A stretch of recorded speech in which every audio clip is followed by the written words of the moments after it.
Shalom, ibu-ibu wanita Deborah yang saya kasihi. Kita bersyukur kepada Tuhan atas pemeliharaan Tuhan dalam kehidupan kita selama ini. Sebelum kita memulai ibadah wanita pada hari ini, mari kita berdoa terlebih dahulu. Tuhan Yesus, terima kasih buat kasih karunia-Mu yang Kau berikan dalam kehidupan kami selama ini. Terima kasih buat pemeliharaan-Mu, perlindungan-Mu Tuhan. Tuhan, sebentar kami akan ibadah wanita. Tuhan yang mengurapi kami satu persatu, supaya pujian dan firman yang kami dengar hari ini boleh menjadi berkat buat setiap orang yang mendengarnya. Di dalam nama Tuhan Yesus kami berdoa mengucap syukur. Haleluya. Amin. Mari ibu-ibu kita angkat satu pujian. Hidup ini adalah kesempatan.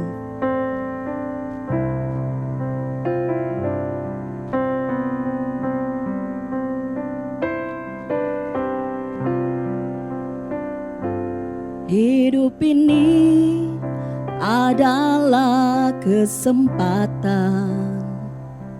Hidup ini untuk melayani Tuhan. Jangan sia-siakan waktu yang Tuhan beri. Hidup ini harus jadi berkat. Katakan dengan segenap hati, ini adalah kesempatan. Hidup ini untuk melayani Tuhan. Jangan sia-siakan waktu yang Tuhan beri. Hidup ini harus jadi berkat. Oh Tuhan, pakailah hidupku selagi aku masih kuat.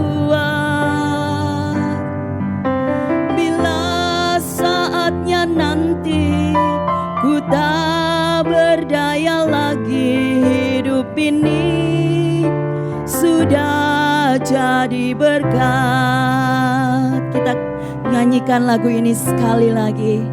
Amin. Hidup ini adalah kesempatan. Hidup ini untuk melayani Tuhan. Jangan sia-siakan waktu yang Tuhan beri. Hidup ini harus jadi berkat. Oh Tuhan, pakailah hidupku selagi aku masih kuat.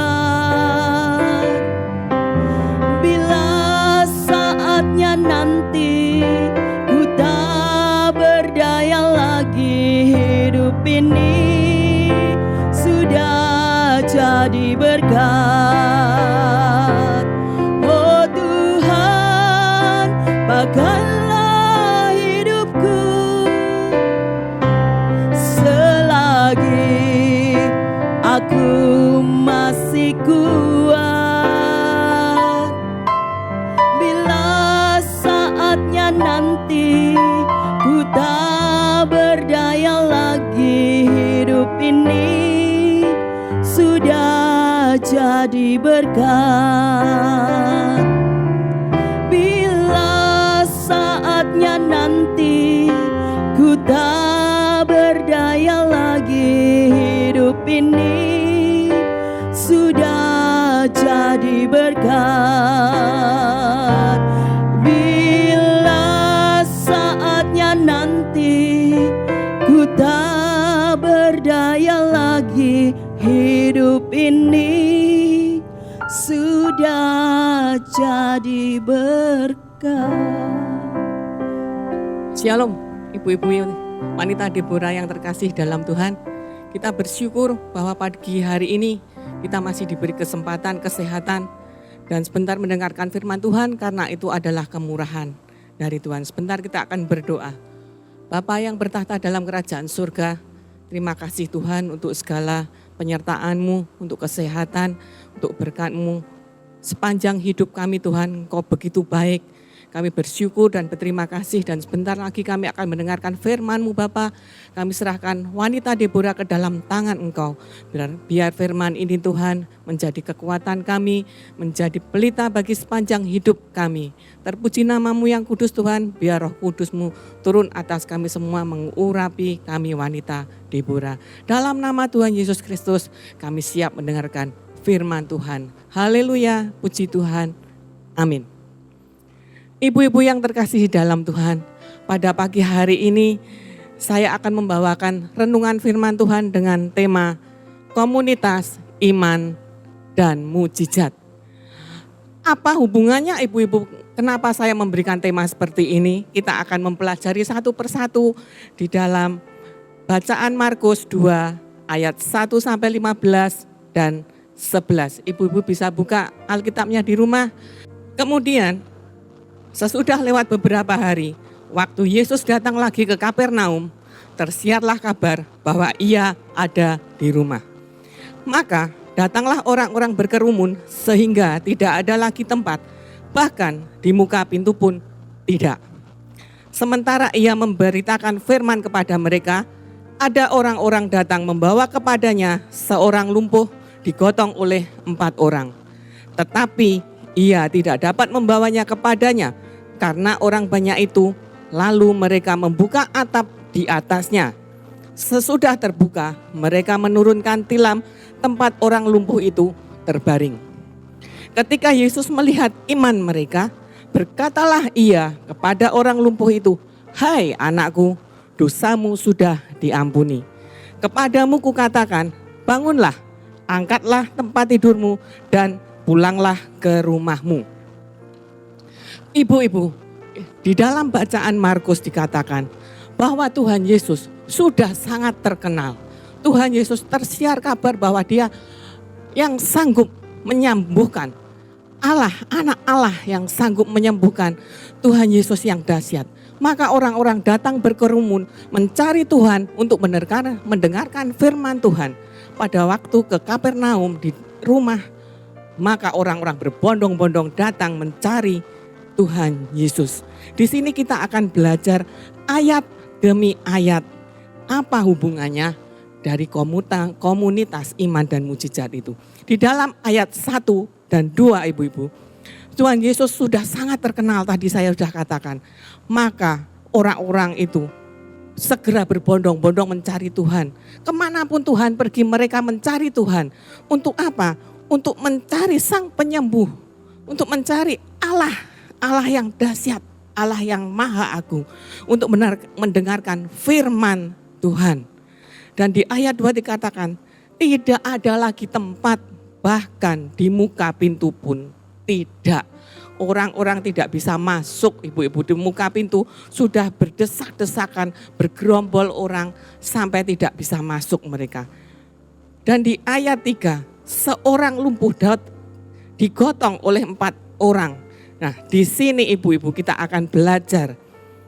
Seorang lumpuh digotong oleh 4 orang, berarti ini ada 5 orang ibu-ibu. 5 orang itu adalah 5 orang sahabat mencari Tuhan, untuk datang kepada Tuhan.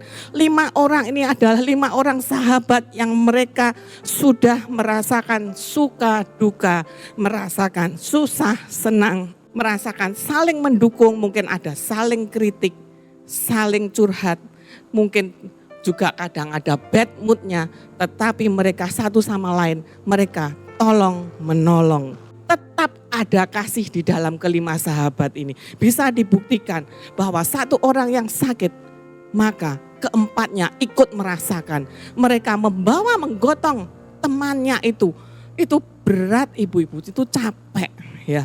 Menggotong temannya itu adalah hal yang mereka berkorban untuk temannya. Bersahabat itu ibu-ibu itu berbeda dengan berteman.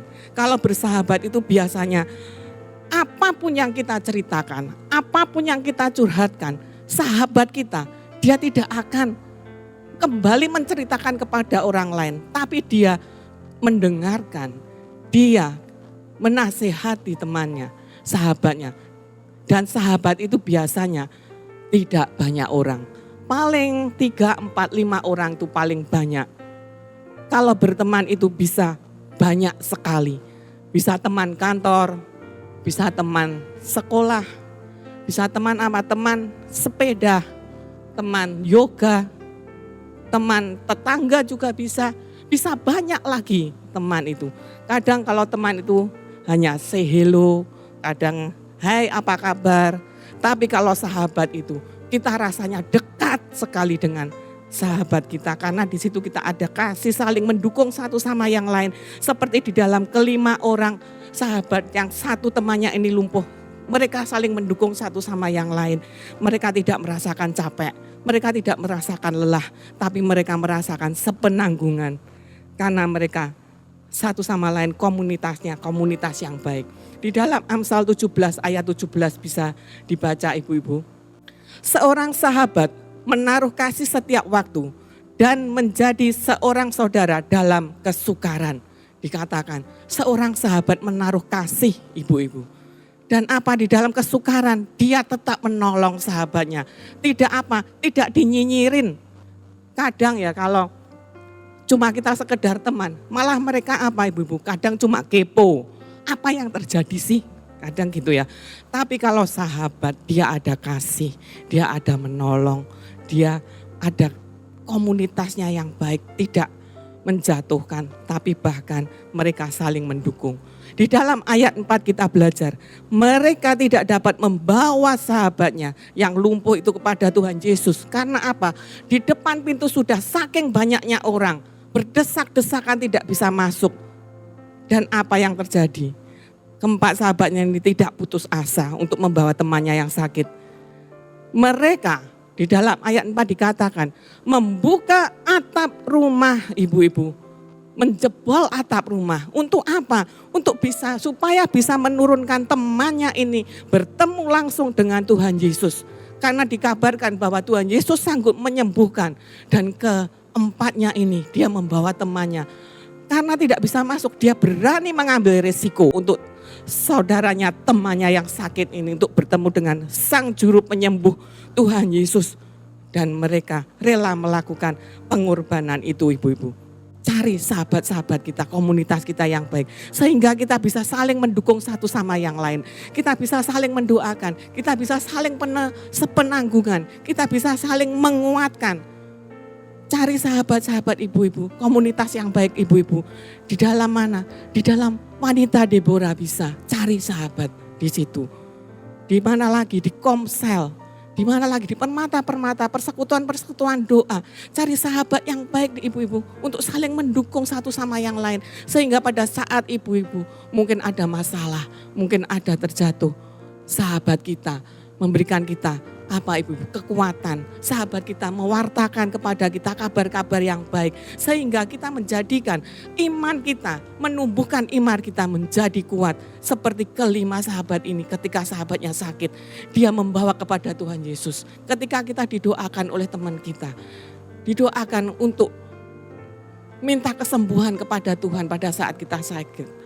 Kita akan mendapat kekuatan dari Tuhan. Iman kita menjadi kuat. Dan kelima sahabatnya membawa temannya ini langsung kepada Tuhan Yesus, diturunkan di depan Tuhan Yesus untuk minta penyembuhan kepada yang sakit. Jadi ibu-ibu carilah sahabat-sahabat komunitas yang baik di dalam kehidupan ibu-ibu. Juga saya. Di dalam 1 Korintus 15 ayat 33 dikatakan, janganlah kamu sesat, pergaulan yang buruk merusakkan kebiasaan yang baik. Jadi ibu-ibu cari pergaulan yang baik. Karena pergaulan yang baik akan memberitakan warta-warta yang baik. Warta-warta yang baik akan menguatkan kita. Ibu-ibu cari sahabat-sahabat kita yang saling mendukung satu sama yang lain. Supaya kita kuat di dalam Tuhan. Di dalam ayat 5 dan 11. Ketika Yesus melihat iman mereka. Katanya, dosamu sudah diampuni. Dan di dalam ayat 11 dikatakan, bangunlah, angkatlah tempat tidurmu dan pulanglah. Ketika sahabatnya ini sudah bertemu dengan Tuhan Yesus berkata dan melihat iman mereka. Artinya apa ibu-ibu? Iman mereka itu berarti lebih dari satu. Berarti bukan iman yang lumpuh saja, tetapi iman sahabat-sahabatnya, keempatnya, kelimanya ini beriman. Mereka percaya bahwa Tuhan sanggup menyembuhkan temannya. Kalau kita punya sahabat yang baik, komunitas yang baik, iman kita kuat di dalam Tuhan. Iman kita, rame-rame kita minta kepada Tuhan. Maka Tuhan akan menilik dan melihat. Melihat apa? Melihat iman kita. Melihat iman kita dan apa yang terjadi ibu-ibu. Kalau Tuhan sudah melihat iman kita, maka Tuhan akan menjawab iman kita. Tapi ingat ibu-ibu, iman saja tidak cukup. Iman itu harus dengan disertai perbuatan. Seperti dengan kelima sahabatnya ini, dia melakukan perbuatannya. Mereka melakukan bagiannya. Bagiannya apa? Mereka sudah capek-capek menggotong temannya. Bisa dibayangkan mereka mengangkat, berjalan kepanasan untuk bertemu dengan Tuhan, menjebol atap rumah untuk menurunkan temannya. Itu berat ibu-ibu. Mereka melakukan bagiannya, mereka melakukan perbuatannya, tidak diam saja. Tapi mereka melakukan perbuatannya dan mereka beriman kepada Tuhan bahwa Yesus sanggup menyembuhkan temannya. Yesus sanggup untuk melakukan mujizat bagi temannya. Maka Tuhan melihat iman mereka dan perbuatan mereka, apa yang telah dilakukannya. Tuhan mengabulkan permintaan mereka dan mujizat terjadi. Dikatakan, bangunlah, angkatlah tempat tidurmu dan pulanglah. Maka sukacita terjadi dalam kehidupan mereka. Di dalam Yakobus 2 ayat 22 dikatakan, kamu lihat bahwa iman bekerja sama dengan perbuatan-perbuatan, dan oleh perbuatan-perbuatan itu iman menjadi sempurna. Ibu-ibu ya, iman dengan perbuatan-perbuatan maka menjadi sempurna. Mujizat akan terjadi dalam kehidupan ibu-ibu dan saya. Kalau ibu-ibu mau melakukan bagian ibu-ibu dan ibu-ibu beriman kepada Tuhan bahwa Tuhan sanggup menyembuhkan, bahwa Tuhan sanggup memberi kemenangan bagi kehidupan ibu-ibu dan saya, maka percayalah Tuhan akan mengabulkan apa yang menjadi permintaan kita. Jadi iman timbul dari pendengaran. Dan pendengaran itu dari apa ibu-ibu? Pendengaran dari warta-warta, kabar-kabar yang baik, dari warta firman Tuhan. Kalau kita punya komunitas yang baik, pasti dikabarkan kabar-kabar yang baik. Kabar-kabar yang baik itu seperti kabar firman Tuhan. Firman Tuhan itu akan menguatkan iman kita. Kalau iman kita bertumbuh dan kuat di dalam Tuhan, disertai dengan perbuatan-perbuatan, maka Tuhan akan melihat, Tuhan akan mendengar permohonan kita. Bahkan Tuhan akan mengabulkan dan mujizat akan terjadi di dalam kehidupan ibu-ibu dan saya. Di dalam Roma 10 ayat 17, jadi iman timbul dari pendengaran dan pendengaran oleh firman Kristus. Ini saya alami sendiri. Ini ketika kemarin saya sedang sakit. Tidak usah banyak AIUEO. Karena punya komunitas yang baik, sahabat-sahabat saya. Di dalam WA dia mendukung, dia berdoa. Saya doakan, dia memberikan ayat firman Tuhan yang menguatkan saya. Dan tidak banyak yang ngomong. Tapi apa? Mereka langsung datang ke rumah.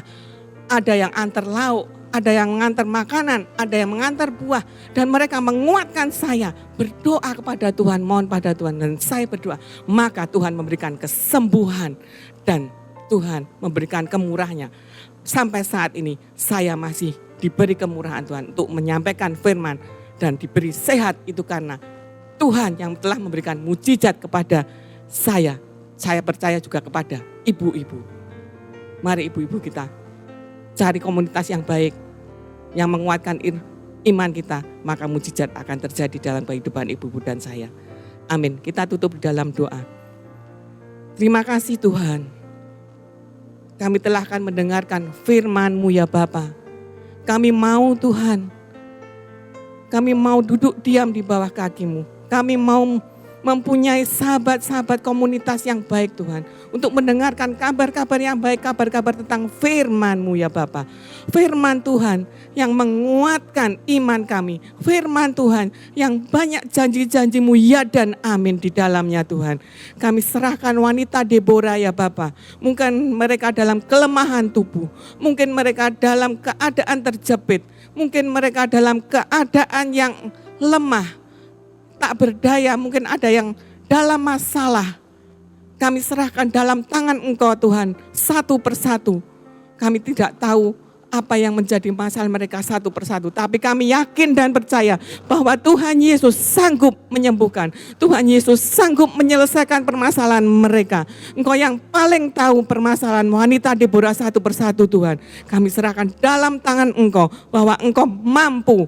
Engkau mampu menyembuhkan, Engkau mampu membukakan jalan, Engkau mampu memberikan mujizat kepada mereka satu persatu.